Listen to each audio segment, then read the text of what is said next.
The great crystal hall of Nexus Prime buzzed with voices from across the galaxy. Hundreds of alien beings filled the massive chamber, their different forms creating a strange rainbow of colors and shapes. Some walked on legs, others floated in the air, and a few rolled along the smooth floor on wheels or tentacles. Kang Woojin sat in the back corner of the hall, far from the important seats near the center. His simple black suit looked plain next to the bright robes and metal armor worn by the other delegates. He held a small data pad in his hands and typed quietly as the meeting went on. The Galactic Council had been meeting for 5 days now. Each day brought worse news about the Void Hunters. These alien attackers had destroyed 3 more star systems in the past month. 40 billion beings were dead. Entire planets had been turned into empty rocks floating in space. Admiral Vextar of the Velkari Navy stood at the center podium. His snake-like body was covered in bright blue scales that caught the light from the crystal ceiling. When he spoke, his forked tongue flicked out between sharp teeth.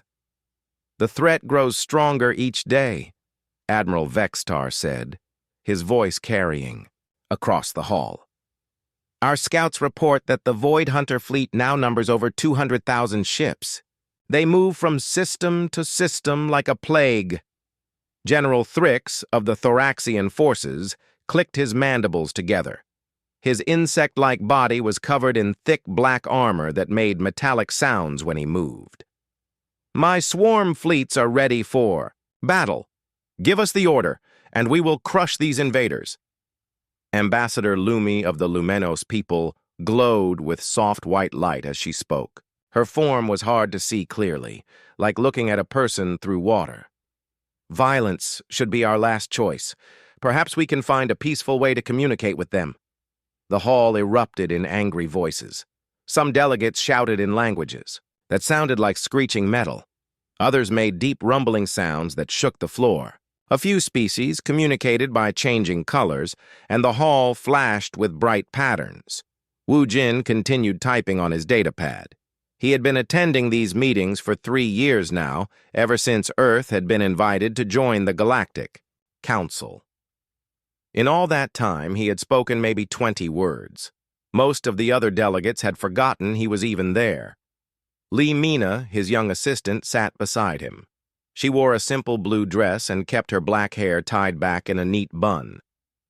Her job was to help Wu Jin understand the different alien languages and customs. But more often, she found herself getting angry at how the other species treated humans. "They are doing it again," Mina whispered to Wu Jin in Korean. "They act like we do not exist." Wu Jin looked up from his datapad and smiled gently.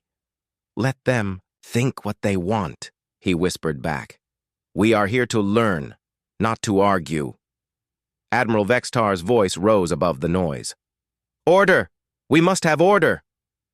The hall slowly grew quiet. "We have discussed defense plans for 5 days. The Velkari Navy will position our dreadnoughts at the Altair system. Each of our ships is the size of a small moon and carries enough firepower to destroy a planet." General Thrix stepped forward. "The Thoraxian swarms will support your fleet. We have 15,000 ships ready for battle. Our pilots are bred for war and know no fear." Ambassador Lumi's light pulsed softly. "The Lumenos will deploy our reality benders. We can fold space itself to trap the enemy fleet." One by one, the major species announced their military contributions. The Hydrani offered their planet-killer weapons. The Centauri promised their time manipulation technology. The Korvaxi would bring their living starships that could repair themselves in battle. Through it all, Wu Jin kept typing. His datapad recorded every detail of their battle plans, their ship numbers, and their weapon capabilities. But he also noted things the others did not think about. He watched how Admiral Vextar's scales changed color when he was angry. He saw how General Thrix's antennae twitched when he was lying about his fleet's readiness. He noticed that Ambassador Lumi dimmed her light when she was unsure about something. Finally, near the end of the session, Admiral Vextar seemed to remember that humans were present. He looked across the hall until his yellow eyes found Wu Jin. And, "What about Earth?" the Admiral asked with a voice full of mockery. "What mighty forces will the humans contribute to our grand alliance?" The hall fell silent. Hundreds of alien eyes, sensors, and other strange organs turned to look at the quiet human in the back corner. Some delegates began to make sounds that Wu Jin had learned were alien laughter. Wu Jin saved his notes and closed the datapad. He stood up slowly and bowed politely to the Admiral. "Honored delegates," he said in clear galactic standard, "Earth offers its full support to the Alliance." "And how many ships can Earth provide?" Admiral Vexitar asked. His scales had turned a darker blue, which Wu Jin knew meant the alien was amused. "We have 47 vessels ready for service," Wu Jin replied calmly. The laughter grew louder. General Thrix's mandibles clicked rapidly. 47? We have more ships in a single patrol squadron." Ambassador Lumi's light flickered. "Perhaps the humans could help with medical supplies or food distribution." Other delegates began shouting suggestions. "They could carry messages. Maybe they can clean our ships. Send them home before they get hurt." Wu Jin waited for the noise to die down. His face showed no anger or embarrassment. "We understand our limitations," he said simply. "We will do whatever the Council thinks is best." Admiral Vexitar waved a scaled hand dismissively. "Your species has barely left your home system. What could you possibly understand about warfare on this scale? Our enemies have technology that can destroy stars. They use weapons that tear holes in space itself. This is not a job for primitives." Mina's hands clenched into fists. Wu Jin could see she wanted to stand up and defend humanity's honor, but he placed a gentle hand on her arm and shook his head slightly. "You are wise, Admiral," Wu Jin said with another bow. "Perhaps it would be best if we stayed out of your way." "Exactly." Admiral Vexitar's scales turned bright blue with satisfaction. "Take your little fleet and hide behind the asteroid belt. Watch and learn how real civilizations wage war." The session ended soon after. As the delegates filed out of the hall, they continued to joke about the weak humans and their tiny fleet. None of them noticed Wu Jin walking to one of the data terminals, near the wall. Mina followed him. "What are you doing?" she asked. "Research," Wu Jin replied. His fingers moved quickly over the terminal's controls. The screen filled with information about Void Hunter attack patterns, ship designs, and tactical preferences. He downloaded everything the Council had gathered about their enemy. "They will not share this information with us?" Mina said angrily. "They think we are too stupid to understand it." Wu Jin smiled as the download completed. "They think many things about us. Most of them are wrong." He pulled a small data chip from the terminal and slipped it into his pocket. "Send a message to Captain Yoon on Europa. Tell him to prepare the fleet for immediate deployment." Mina's eyes widened. "But the Admiral said we should stay hidden." "The Admiral said many things today," Wu Jin replied. "But he forgot the most important rule of warfare." "What rule?" Wu Jin looked back at the empty council chamber where the aliens had laughed at humanity just minutes before. "Never ignore your enemy, and never assume that silence means weakness." As they walked toward the transport bay, Wu Jin began planning. The other species thought humans were weak because they had small ships and simple weapons. They thought humans were stupid because Earth was young and had no great empire. But they had made one very important mistake. They had forgotten that the most dangerous predators are often the ones that hunt in silence. Captain Yoon Daeho was drinking coffee in his quarters when the message arrived. The Europa military outpost was quiet at this hour, with most of the crew sleeping or off duty. The ice-covered moon of Jupiter rotated slowly outside his window, and Earth hung in the distance like a blue marble. The communication terminal chimed softly. Yoon set down his coffee cup and walked over to read the message. His eyes grew wide as he saw the encryption code. This was a priority alpha message from the Galactic Council. He entered his personal access code and watched as the message decoded. It was from Wu Jin, written in simple Korean characters. Prepare all ships for immediate deployment. Download the attached files and study them carefully. The time for hiding is over. We have work to do. Attached to the message were hundreds of data files about the Void Hunters. Ship designs, attack patterns, weapon capabilities, and tactical analysis. Yoon had never seen so much detailed information about humanity's enemies. He pressed the general alarm button. Throughout the base, speakers crackled to life. All senior officers report to the briefing room immediately. This is not a drill. 15 minutes later, the room was full of humans in military uniforms. They looked tired and confused. Nobody understood why they had been called from their beds in the middle of the night cycle. Colonel Kim Yejin, the base commander, stood at the head of the table. She was a tall woman with graying hair and sharp eyes. Captain Yoon has received new orders from our representative at the Galactic Council. The situation has changed. Yoon activated the holographic display in the center of the room. Three-dimensional images of alien ships appeared, rotating slowly in the blue light. These are Void Hunter vessels. They have destroyed 3 star systems in the past month. The Galactic Council is preparing for a major battle. Major Seo Hyun-woo, the fleet's tactical officer, leaned forward. Are we being called to join the battle? Not exactly, Yoon replied. The other species think we are too weak to help. They want us to stay far away and watch. Lieutenant Commander Baek Ji-won laughed bitterly. Of course they do. They have ships the size of cities, and we have 47 vessels that most aliens think are too small to matter. Colonel Kim held up her hand for silence. That is exactly what they think, and that gives us an advantage they do not expect. On Earth, 3,000 kilometers below the city of Seoul, Dr. Park Soo-min worked in laboratories that did not officially exist.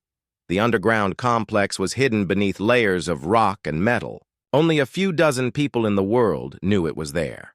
Soo-min had been working for 18 hours straight. Her white lab coat was stained with coffee and chemical burns. Her black hair was tied back in a messy ponytail, and her eyes were red from staring at computer screens. Around her, teams of scientists worked at different stations. Some studied alien biology samples that had been secretly collected over the years. Others tested new weapon designs that used principles the galaxy had forgotten. Dr. Park? Called out her assistant, a young man named Dr. Choi Ji-hoon. The kinetic projectile test was successful. The tungsten rod penetrated 12 meters of standard alien hull material. Soo-min nodded without looking up from her microscope. Good. What about the biological agent? Still working on it. The Void. Hunter tissue samples are resistant to most toxins, but I think I found a weakness in their cellular structure. Soo-min finally looked up. Show me. Ji-hoon brought over a tablet displaying complex molecular diagrams. Their cells use a different energy process than most life forms. If we can disrupt this process, their entire biological system should collapse. How long do you need to weaponize it? Give me 6 hours, and I can have a prototype ready for me. Field testing. Soo-min smiled for the first time in days. You have 4 hours. The fleet will need this soon. Back on Europa, the human officers continued their briefing. Captain Yoon had shared all the intelligence that Wu Jin had gathered. The room was quiet as everyone studied the data. They are right about one thing, said Major Park Min-ho, the fleet's engineering officer. Our ships are much smaller than theirs. Most of our vessels would fit inside the cargo bay of a Velkari dreadnought. But small can be good, replied Commander Kwon Soon-ho. Small means fast. Small means hard to detect. Small means we can go places their big ships cannot. Colonel Kim activated another display. This one showed the human fleet in dock around Europa. 47 ships of various sizes, from tiny scouts to the flagship Seoul's Pride. None of them looked impressive compared to alien vessels, but they had been built with different ideas in mind. The aliens build their ships like fortresses, Kim explained.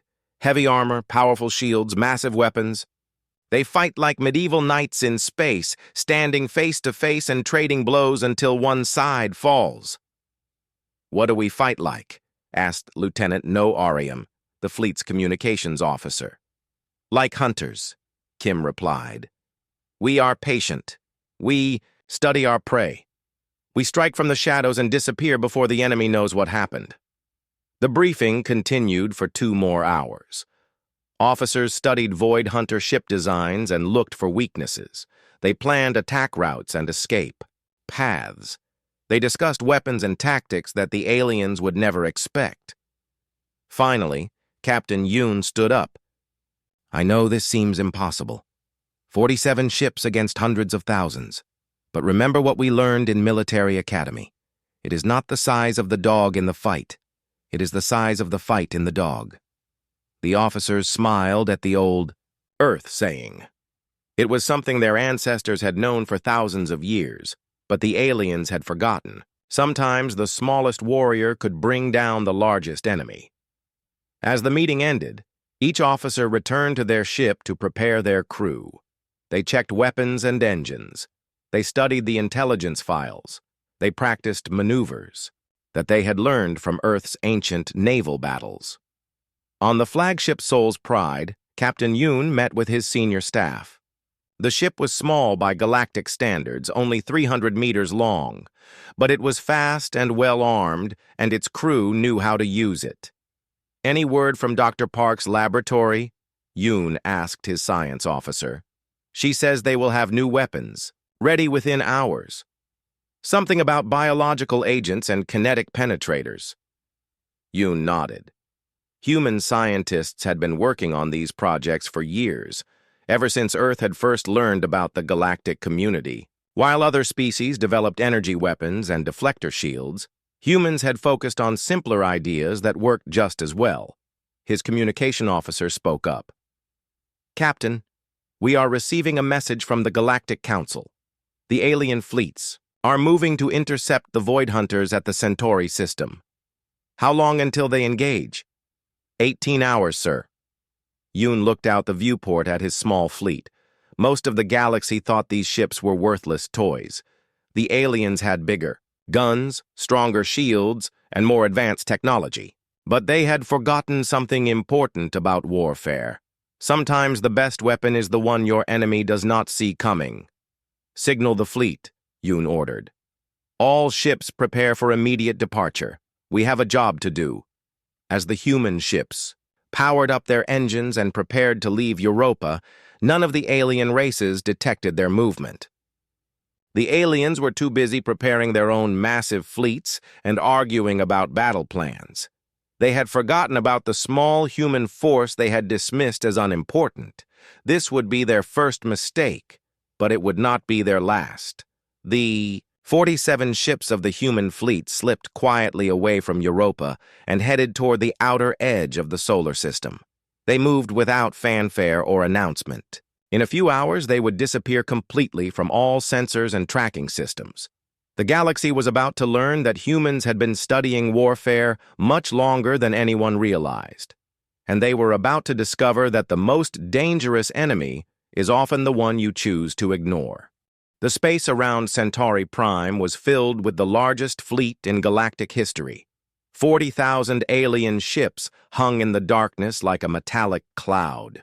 The massive Velkari dreadnoughts were each the size of a small city, their blue hulls gleaming under the light of the system's 3 stars. Around them buzzed 15,000 Thoraxian fighters, their black armor making them look like deadly insects. Admiral Vextar stood on the bridge of his flagship, the Serpent's Dominion. The ship was 5 kilometers long and carried enough weapons to destroy a planet. Through the viewport, he could see the other vessels of the Galactic Alliance spread out in battle formation. All ships report ready for combat, announced his communications officer, a younger Velkari whose scales were still bright green.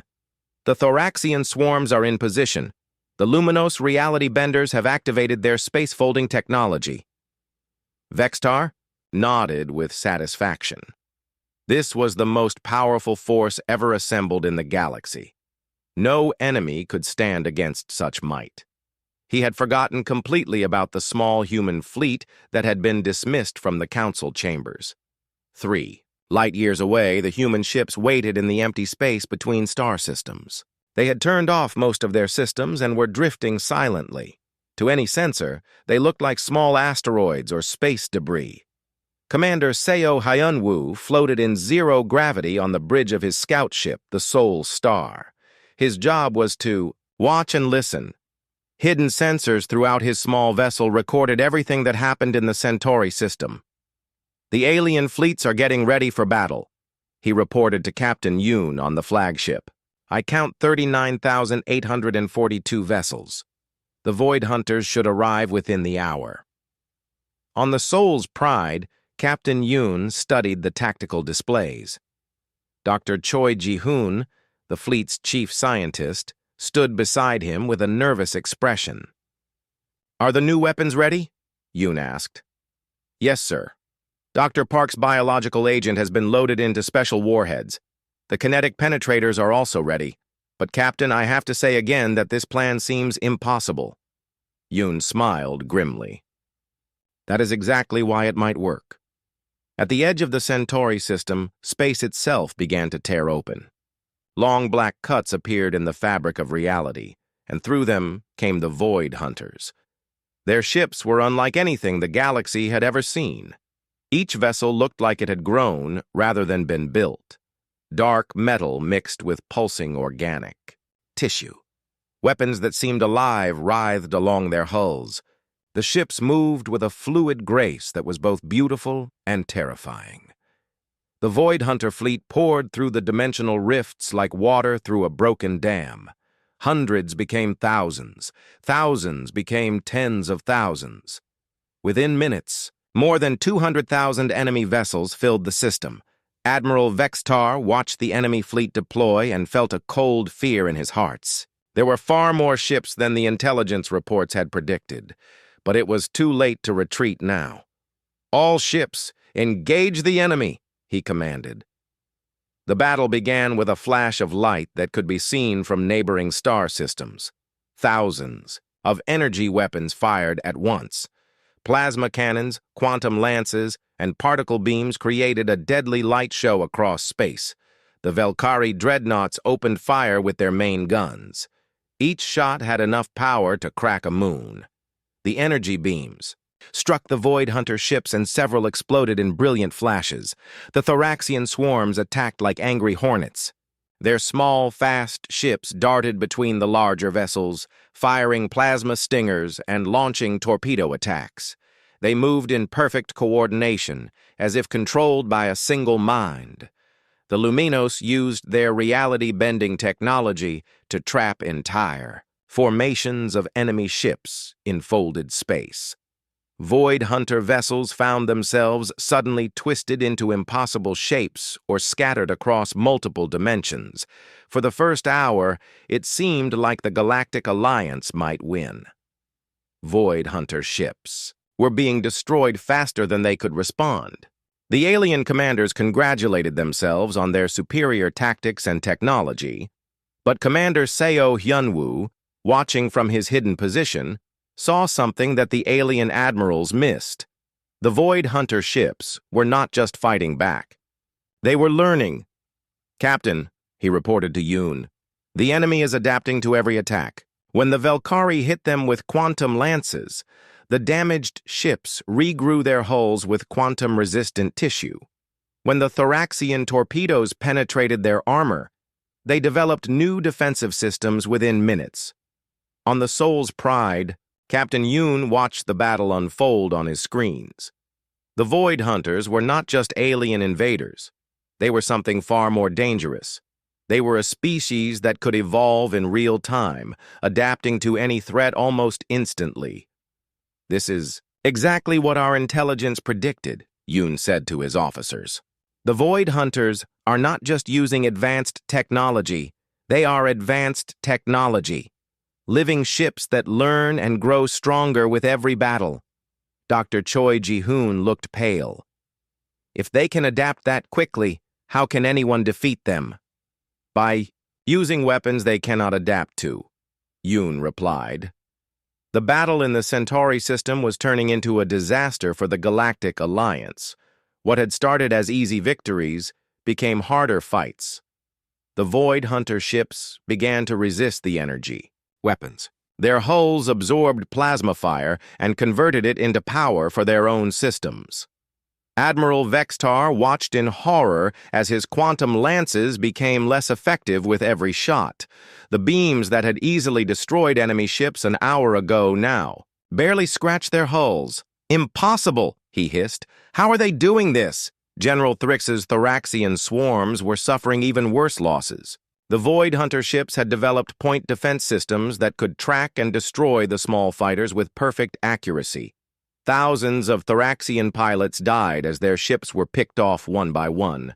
Ambassador Lumi tried to use her people's reality-bending powers, but the Void Hunters had learned to resist even that. Their ships began to exist in multiple dimensions at once, making them impossible to trap or twist. "All ships, fall back to secondary positions," Admiral Vextar ordered. But it was too late. The Void Hunter fleet had surrounded the Galactic forces. There was nowhere to run. The alien ships began to change tactics. Instead of just destroying their enemies, they started to capture them. Long tentacles of dark metal reached out from the Void Hunter vessels and pulled damaged alien ships inside their hulls. Within minutes, the captured ships reappeared as part of the Void Hunter fleet. The aliens watched in terror as their own vessels were turned against them. The enemy was not just adapting to their weapons, they were stealing their technology and making it their own. Commander Seo Hyunwoo continued to watch and record everything. The battle had become a slaughter. In 4 hours of fighting, the Galactic Alliance had lost more than half their ships. The Void Hunters had lost less than 5% of their force. "Captain," he reported, "the alien fleets are retreating. They are abandoning the Centauri system." On his flagship, Admiral Vextar made the hardest decision of his military career. "All ships, retreat immediately. Fall back to the Rigel system." The surviving alien vessels fled in panic. Behind them, the Void Hunter fleet consumed the abandoned ships and grew stronger. They had won a complete victory against the most powerful force the galaxy could assemble. As the alien fleet scattered in defeat, the Void Hunters began to secure their new territory. They set up dimensional gates to bring in more ships. They built processing stations to convert captured technology. They prepared for their next attack. None of them detected the small human fleet still hiding in the dark space between stars. The 47 ships had watched the entire battle without being discovered. They had seen how the Void Hunters fought, how they adapted, and most importantly, how they could be defeated. Captain Yoon studied the battle recordings with his senior officers. The aliens had fought with honor and courage, but they had made a critical mistake. They had tried to defeat an adaptive enemy using the same kinds of weapons over and over again. "The Void Hunters can learn to resist energy weapons," Yoon explained to his crew. "They can adapt to plasma fire and quantum beams. They can even defend against reality manipulation. But there is one type of weapon they cannot adapt to." "What is that, sir?" asked Dr. Choi. Yoon smiled grimly. "Physics. You cannot adapt to a rock moving at 20% of light speed. You cannot evolve resistance to basic kinetic energy. And you cannot learn to ignore the laws of biology." As the human fleet prepared for their own attack, the galaxy mourned its greatest defeat in history. The alien species would spend days arguing about what went wrong and who was to blame. They would never think to ask what the small human fleet was doing in the empty space beyond their sensors. That would be their second mistake, and this time it would be their last. While the Galactic Alliance licked their wounds and counted their dead, the human fleet moved like ghosts through the darkness. They had watched the great battle and learned everything they needed to know. Now, it was time to hunt. Admiral Kim. Yejin commanded the operation from the Soul's Pride. She was a small woman with steel-gray hair and eyes that missed nothing. For 20 years, she had studied warfare in all its forms. She had read about ancient Earth battles, from Roman legions to modern naval combat. But this would be her greatest test. All ships, maintain radio silence, she ordered. Move to attack positions using hand signals and light codes only. The 47 human vessels spread out across a volume of space larger than most solar systems. Each ship moved independently, using cold thrusters that produced no heat signature. To any sensor, they looked like floating debris or small asteroids. Captain Quan Sunho piloted his destroyer, the Busan Blade, toward a group of Void Hunter supply ships. These vessels were smaller than the main battle fleet, but they carried the resources needed to keep the enemy war machine running. His ship was only 200 meters long, tiny compared to the kilometer-long Void Hunter vessels. But it carried weapons that the aliens had never encountered before. "Target acquired," reported his weapons officer, Lieutenant No Arium. 3 supply ships, moving in formation. No escort vessels detected. "Load kinetic penetrators," Quan ordered. "Set them for maximum velocity." The Busan Blade used gravity wells from nearby planets to accelerate tungsten rods to 20% of light speed. These simple metal bars had no energy signature and could not be detected until they hit their target. When they struck, they carried the destructive force of nuclear weapons. "Firing solution ready," Arium reported. "Fire." 3 metal rods shot through space at incredible speed. The Void Hunter ships had no warning. Their adaptive armor and learning systems could not defend against simple physics. The rods punched through their hulls like bullets through paper. The supply ships exploded in silent flashes. Before the Void Hunters could even understand what had happened, the Busan Blade was already moving away, hidden again among the space debris. Across the battle zone, similar attacks were happening everywhere. Human ships struck at isolated Void Hunter vessels and disappeared before any response was possible. They targeted communication relays, supply lines, and support ships. They avoided the main battle fleets entirely. Lieutenant Colonel Baek Ji-won led a boarding operation that would have horrified the civilized alien species. Her assault team used stealth shuttles to approach a damaged Void Hunter cruiser. The shuttles were coated with material that absorbed sensor waves instead of reflecting them. They moved slowly and carefully, like hunters approaching sleeping prey. "Remember the briefing," Ji-won told her soldiers as they prepared to board the enemy ship. "These creatures are highly adaptive, but they have never faced biological warfare designed specifically for their physiology." Each soldier carried weapons that fired special bullets. Inside each bullet was a biological agent created by Dr. Park Suman's laboratory on Earth. The virus was designed to attack the unique cellular structure of Void Hunter tissue. They cut through the hull of the enemy ship and entered the dark corridors inside.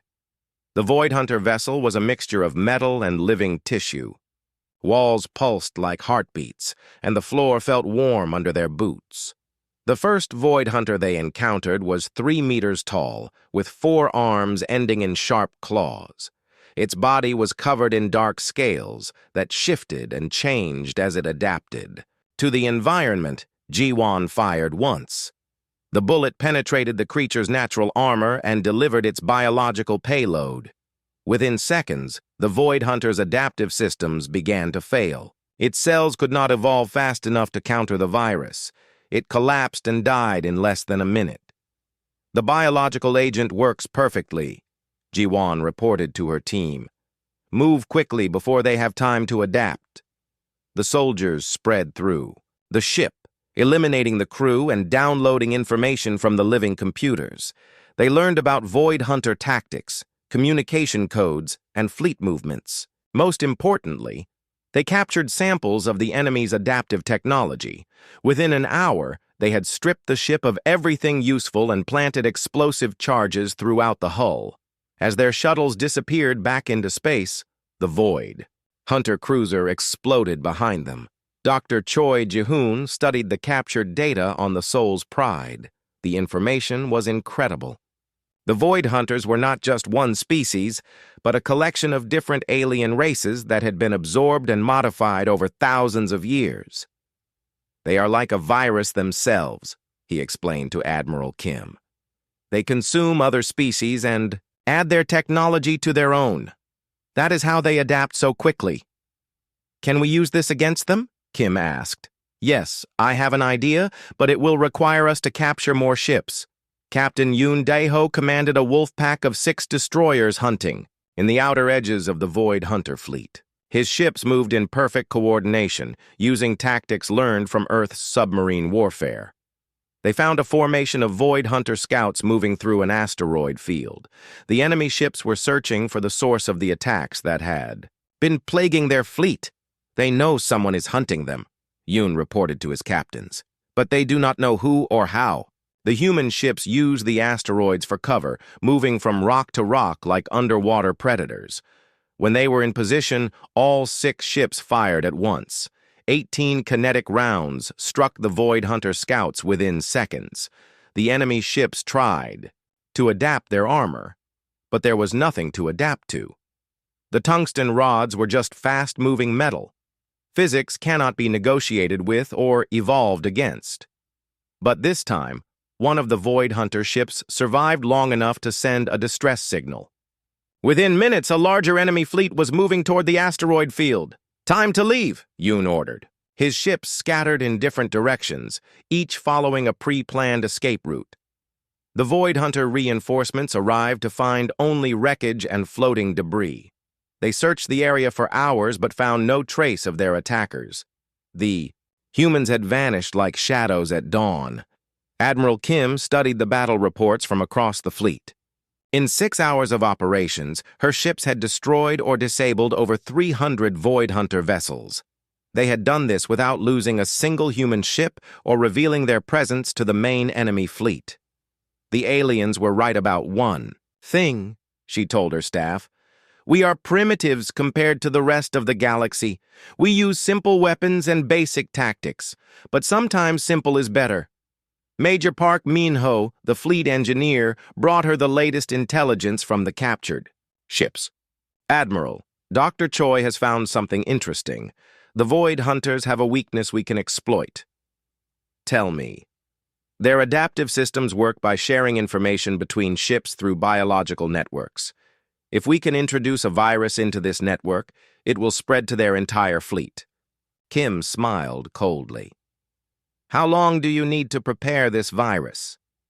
Dr. Choi says he can have it ready in 4 hours, but we will need to deliver it directly to one of their command ships. That can be arranged.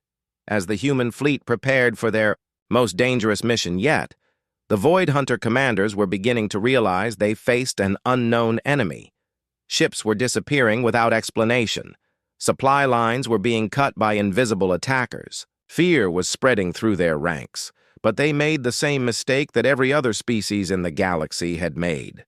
They assumed that any enemy capable of such tactics must be using advanced technology. They never considered that their attackers might be using weapons older than their civilization. The Void Hunters began to adapt their ships to resist energy weapons, quantum attacks, and dimensional manipulation. They strengthened their defenses against every known form of galactic warfare. They never thought to defend against rocks thrown very fast, or diseases designed by primitive scientists working in underground laboratories. This oversight would soon cost them everything.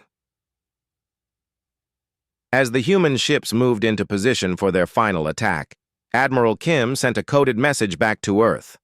The message was simple and would have meant nothing to alien interceptors. The hunt is almost over. Prepare for the dawn. In a few hours, the galaxy would learn that the most dangerous predator is not always the one with the biggest teeth. Sometimes it is the one that has been quietly studying you from the shadows, waiting for the perfect moment to strike. The Galactic Council met in emergency session on Nexus Prime. The Great Crystal Hall was filled with fear and confusion. 3 days had passed since the disaster at Centauri, and strange reports were coming in from across the galaxy. Admiral Vex Tar stood at the center podium, his blue scales now pale with stress. His once proud fleet had been reduced to less than 20 ships. Most of his admirals were dead, and his remaining forces were scattered across a dozen systems.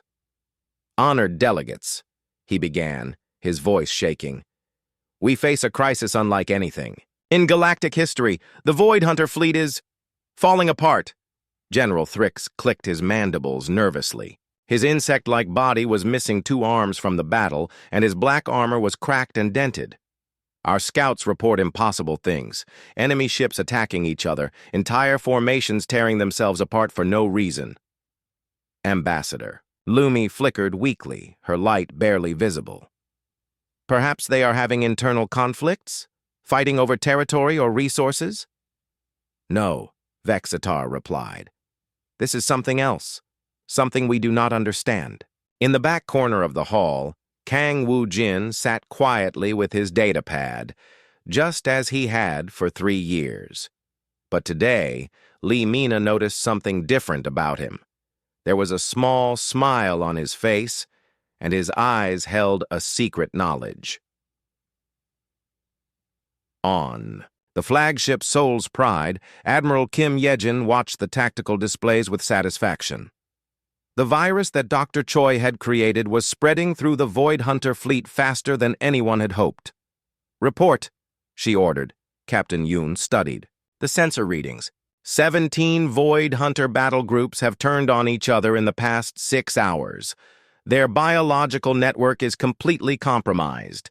The virus is rewriting their adaptive systems to see other Void Hunter ships as threats. Dr. Choi looked up from his computer screens with tired but happy eyes. The beauty of biological warfare is that their own strengths become weaknesses.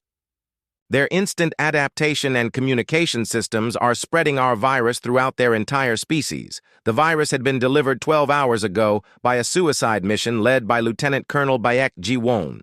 Her team had used captured Void Hunter shuttles to approach a command ship and plant the biological weapon directly into its living computer systems. Ji-won had not expected to survive the mission, but the virus worked so quickly that the enemy ship's defenses failed before they could react. Her team escaped as the massive vessel began to attack its own escorts. Now the infection was spreading across space faster than light, carried by the Void Hunter's own communication networks. Every ship that received orders or battle updates also received a copy of the virus. Admiral Kim activated the fleet-wide communication system.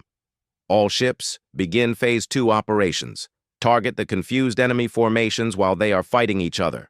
The human fleet emerged from hiding like sharks, sensing blood in the water. Their kinetic weapons struck at Void Hunter ships that were already damaged from fighting their own allies. The simple tungsten rods punched through weakened hulls and shattered ships that were distracted by internal battles.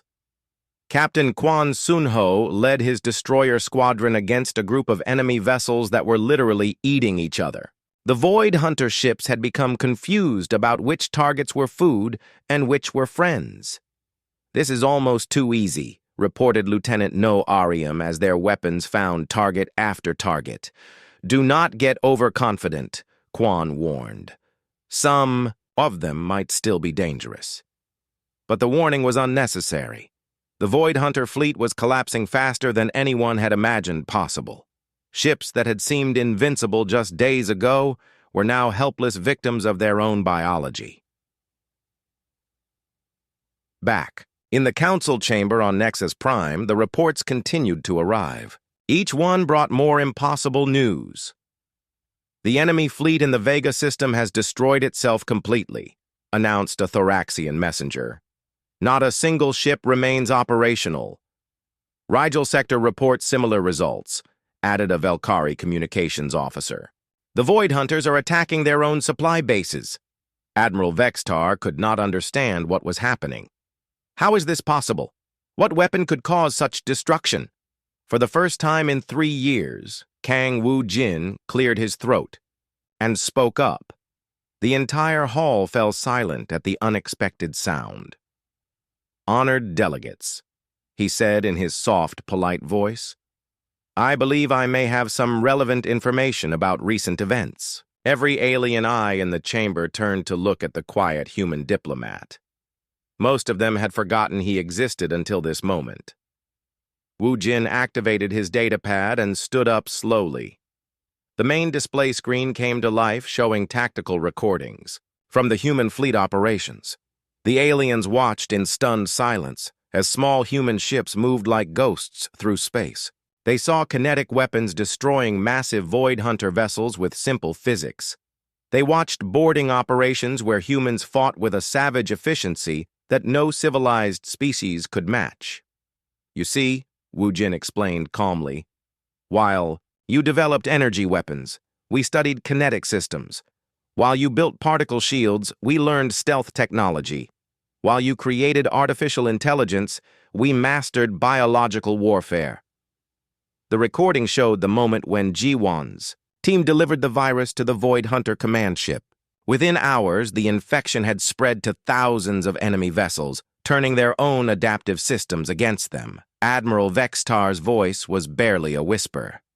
You did this?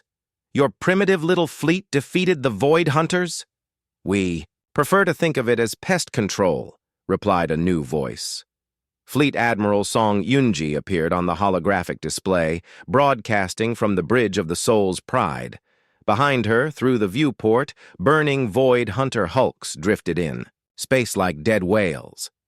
She wore a simple blue uniform with medals that no alien present could identify. Her expression was calm and professional, like someone who had just completed a routine training exercise. The Void Hunter threat has been neutralized, she reported.